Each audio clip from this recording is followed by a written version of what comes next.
Grabe, Babbles, ang daming natuwa. Pinag-uusapan namin kanina ni Inigo, ibang level ka raw dito. Grabe. Napanood ka na namin na gumaganap ng ganito sa mga past projects. Pero gaano to ka-special at ka-challenging? Well, feeling ko after 2-3 years, ngayon lang ulit ako magbabalik sa mga sinihan, sa pelikula. And special to dahil na-miss ko. Na-miss ko.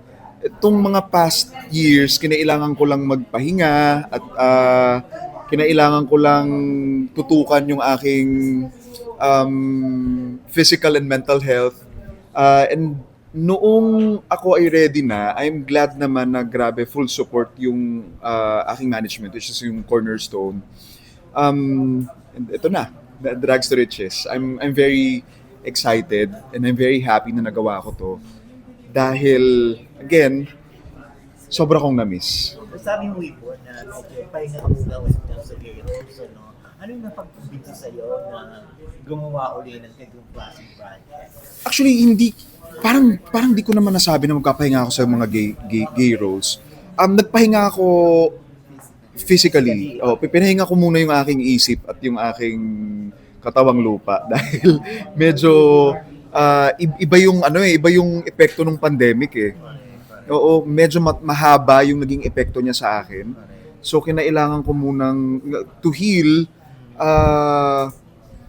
and now that I'm ready, ito na yon. Masasabi mo, did a microdrama sa Mm-mm. signal, drug ka rin dito. Yes. It's kinda your preparation doing Drugs to Riches.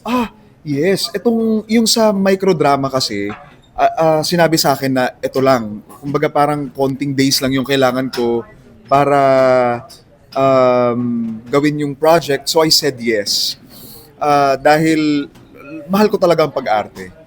So sabi ko, okay, kahit na nasa gitna ako ng pagpapahinga, gawin ko tong microdrama kasi saglit lang naman eh. So why not? Pag hero daw, Babbles, parang minamali mo na lang. Dito daw grabe daw yung dedication mo, sabi ni na Jello at Inigo.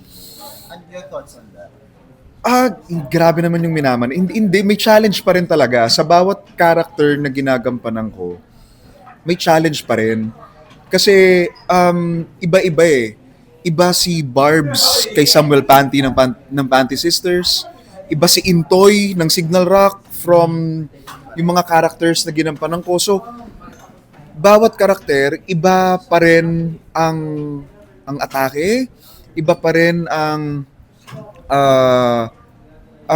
characteristics, no? Ang characterization na ginawa ko in order for me to bring that character to life.